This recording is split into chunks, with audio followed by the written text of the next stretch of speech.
क्या आप जानते हैं कि एयरबैग काम कैसे करता है? आखिर कैसे एक्सीडेंट होते ही यह खुल जाता है?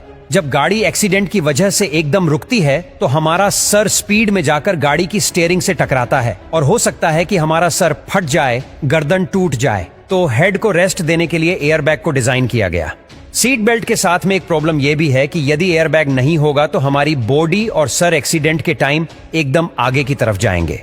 लेकिन आज के टाइम में गाड़ियों में जो सीट बेल्ट आता है वो ऐसी सिचुएशन में बॉडी को मोशन से रेस्ट में लाने के लिए हमें जो झटका लगता है उसको थोड़ा कम करने की कोशिश करता है। और एयरबैग में एक्सप्लोजिव मटेरियल सोडियम एजाइल को यूज किया जाता है जो कुछ ही सेकंड में गैस में बदल जाता है और एयरबैग को खोल देगा।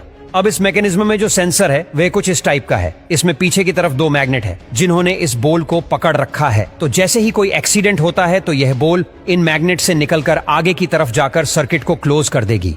जैसे ही यह सर्किट क्लोज होता है तो यह सर्किट सोडियम एजाइड को 300 डिग्री सेंटीग्रेड पर गर्म करता है और इतने टेम्परेचर पर सोडियम एजाइड में एक एक्सप्लोजन होता है और तुरंत गैस में बदल जाता है। यहाँ पर 50 ग्राम सोडियम एजाइड से 70 लीटर नाइट्रोजन गैस बनाता है। लेकिन इसके साथ प्रॉब्लम यह है कि एक तो ये मॉइस्चर को सोख लेता है और यदि इसको बनाते टाइम यदि कोई लीकेज रह गया और उस कंडीशन में एयरबैग खुलेगा तो इसका एक्सप्लोजन इतना खतरनाक होगा कि एक्सीडेंट से पहले ही यह सोडियम एजाइड इंसान की जान ले लेगा। और आज के टाइम में एयरबैग के लिए जो सेंसर यूज में लिया जाता है उसका नाम MIMS सेंसर है जो एक इलेक्ट्रॉनिक कंट्रोल यूनिट से जुड़ा हुआ है। जब कोई गाड़ी का एक्सीडेंट होता है तो ये सेंसर इस तरीके से सर्किट को क्लोज कर देता है और ये सिग्नल जाता है कंट्रोल यूनिट के पास में। अब यह कंट्रोल यूनिट ही डिसाइड करती है कि एयरबैग को खोलना है या नहीं और यह कंट्रोल यूनिट कई जगहों से इनपुट लेती है और डिसाइड करती है कि एक्सीडेंट हुआ है या ड्राइवर ने एकदम से ब्रेक मारा है।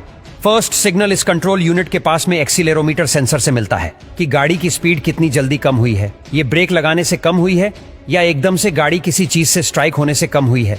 और सेकंड सिग्नल इस कंट्रोल यूनिट को स्पीड सेंसर से मिलता है कि गाड़ी की एक्चुअल में स्पीड क्या है। थर्ड सिग्नल कंट्रोल यूनिट को ब्रेक प्रेशर सेंसर से मिलता है कि ब्रेक कितना प्रेशर से लगाया गया है या फिर गाड़ी की स्पीड किसी चीज के टकराने से कम हुई है या ब्रेक लगाने से। और फोर्थ सिग्नल इस एयरबैग कंट्रोल यूनिट को जायरोस्कोप से मिलता है और यह इस कंट्रोल यूनिट को गाड़ी की 3D पोजीशन दिखाता है कि गाड़ी कितने एंगल पर झुकी हुई है और यदि कोई एक्सीडेंट हुआ है तो किस साइड से गाड़ी को हिट किया गया है। और फिफ्थ सिग्नल इस कंट्रोल यूनिट को डोर प्रेशर सेंसर से मिलता है।